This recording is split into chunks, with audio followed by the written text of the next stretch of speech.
Sir, chiefs. Yes. yeah, we want to talk about environmental governance, as we said, but we might as well start with something on the headlines. Yeah. Nung lumabas tong report na to, that, it's 11 Philippine towns are supposedly among the Southeast Asian cities with the cleanest air. Alam niyo, parang nahati yung Pilipinas sa dalawa. Eh. On the one hand, yung mga nasabing, yes! And then, mas malaking kampo yata yung nagsabing, no. Parang, paano nangyari yun? No, but we're asking you because this study supposedly is credited to a group called AirVisual. But Greenpeace is also mentioned here as a partner in the report. Are we supposed to believe this report? So for the AirVisual report, it's actually, before we proceed, the methodology was quite interesting and it's quite new of its kind because it is a platform where we call it a crowdsourced data collection, where everyone who has this air monitoring device can actually contribute to the platform. We can put it up online, and then we can have all the data there 24/7 and have it live. So for 2018, they collected all data all over the world and presented it as it is. Also, at the same time, they get also information from government data, existing government data in the Philippines or in other countries as well. And then they collected it and then averaged it in a way that it can be presented on the list. But it is also mentioned, that's why for this report, our office actually mentioned that we should approach this with caution. Our office meaning Greenpeace Philippines yeah. in particular. Greenpeace Philippines, we should approach this data with caution because it was also noted in the report that Southeast Asia, particularly the Philippines, has the lowest number of air quality monitoring device. So actually we have less than 20 throughout the Philippines. So that's why it's the reason why most of the cities that in Metro Manila became, on top of the list, like Calamba. That's 20. Wait, this is what? A gadget? This is an app? What is it? What is this? It's a gadget actually. It's a monitoring device that looks like an alarm clock. Okay. But it's accredited by different standards from the US government, even WHO, in terms of having the right amount of data. Okay, now you said yeah. 20 lang actually yung nagamit sa Philippines. Now this is, I imagine this is not even limited to the 11 cities that supposedly made it to this list of clean air cities. But basically that's less than what? One per city in the Philippines, di ba? That's very bad. That's pretty bad crowdsourcing. Yeah. So actually, the report was released because it is not actually pushed by the company to have a specific number of air pollution monitoring device. Okay. So it's the number of people who are in a specific area. So so the problem in the Philippines is that we have less numbers of monitoring devices. So very quickly, I mean, just the bottom line lang. And I don't mean to put you on the spot. You are Greenpeace Philippines. The Greenpeace credited here as a partner of AirVisual is Greenpeace International. But unfortunately, it does put you on the spot. But bottom line, do you believe this report or not? It is not absolute. That is certain. It is indicative of what is the fraction of the current air pollution levels in a specific city. So what we say right now is that we should have more air pollution monitoring device to have the current status, the real air pollution levels in the cities that were mentioned and even beyond.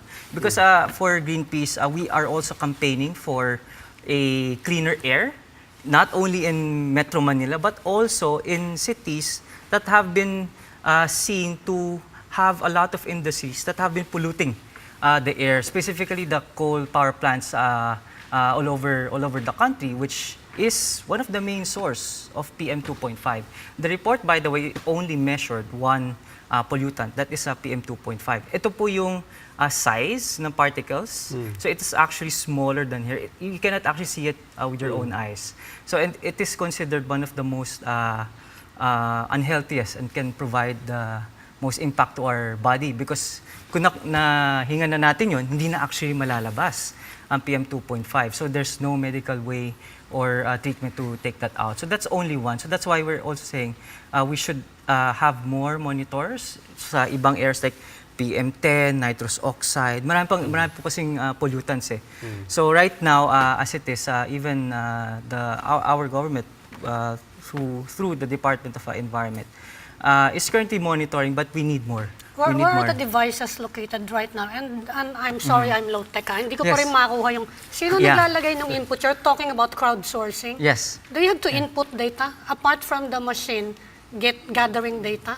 No, it's just the machine. It's not the machine? It's just the machine who's recording 24/7. So which places in the Philippines have this machine? You said only 20. Yeah, less than 20. Saan So sila along located? within the list, so doon po natin makita yung sa Valenzuela, Makati, Quezon City, sa even in Maduling. Outside, we don't have outside in Luzon or even La Union or even dun sa mga cities that have coal power plants like in Bataan, in Quezon, in Cebu. So yun yung actually Cebu walang device in this platform. In Okay. this platform. So Okay. it can hindi siya nag-reflect doon. So So actually, this is not a really... Obviously, it's not accurate, no? for But, now, it's not enough. No, Yeah. it's not. The data is incomplete because of the available measuring tools. But what we say and the value of this platform is that in the coming years, because this is just the first time that we released this. So Okay. in the coming years, more and more monitoring device will be available, and then we will have more accurate data. Pero bakit siya kukonti? Is it expensive, this It's thing? expensive actually About how much? per unit is around $299. So that's around $299. 16,000. Yeah. 16,000. Is it possible that the results are misleading if you have that small sampling size and yung mga lugar kung saan maaring marami yung pollution na hindi naman nalalagyan? I mean, is it possible that at first glance we Yeah. might mistake this city to be having Yeah. such Clean, clean yeah. air versus that city Yeah. in Southeast Asia? Is it possible that it's misleading? Based on the number of units, it cannot provide a definitive measurement of a specific area because lang siya, localized ang nami-measure niya. So kung nilagay mo What do you mean by localized? Yeah, May area ba yan? limitations ng Like in device? Manila, I go to work every Yeah. day in port area. Everybody's laughing about this. Yeah, Sa yeah. Mandaluyong talaga, oh. Even a lot of my friends. No? So if the specific Even monitoring among your device, co-workers in Greenpeace Philippines? Oh. it's quite shocking actually. It's quite Your shocking. name, and then- your group's name is there with the study. Yan ang problema. Karga So- kayo sa branding. And not Yeah, only pero- that, to Ed's point, if there is any danger or any downside to releasing this report, as unreliable as it is, part of the danger is that Greenpeace lent its name. Because people take it as credible kasi galing sa Greenpeace. I mean, this must be something dahil galing sa inyo.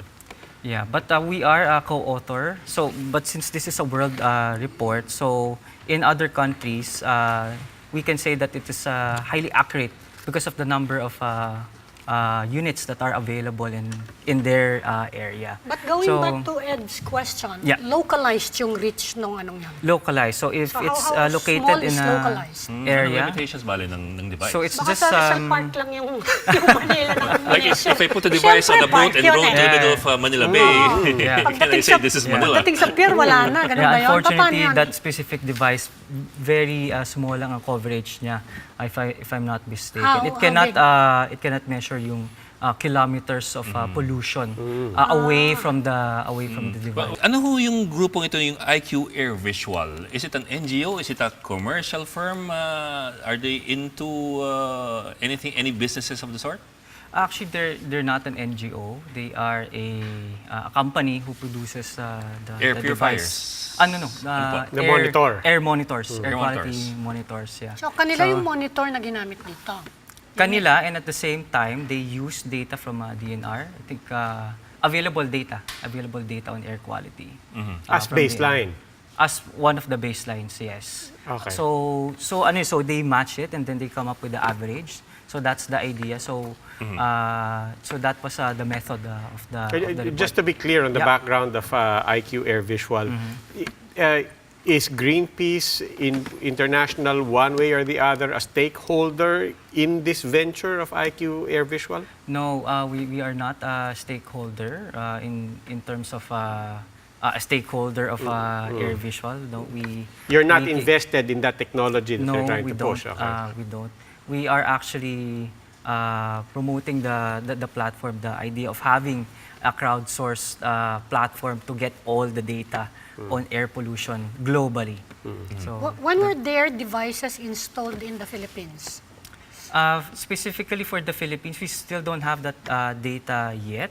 No, when for- were their machines installed in the Philippines? Sabi nyo kanila yung ano? No, actually, anyone who bought the device can Kanya-kanyang actually- bili rin siya. Yeah, so actually, So it's not a DENR purchase, hindi pala government purchase yan. no, Hindi it's not. procurement. So It's these not a are procurement voluntary of a- purchases Yes, by, yes. by By individual neighbors? people. by private people. By private citizens, okay. so Hindi even siya LGU. NGOs. Hindi. We have absolutely no control over where it's placed or how it's used. Ganun ba? From AirVisual, no, there's no. Yeah, but to that point, we're assuming na citizens can buy it. But it might Yeah. as well have been incumbent officials. Binili to, tapos nilagay sa yung natitirang Yung sa magandang kapirasong bukid park. sa Kalamba. Yung kapiraso doon, doon linagay. Ilagay nga sa Rizal Park. Yeah. Di ba? I mean, these are possibilities that Yes, we're talking yes. about. These Okay. are actual risk, no. But it can be seen in the platform where the device is located.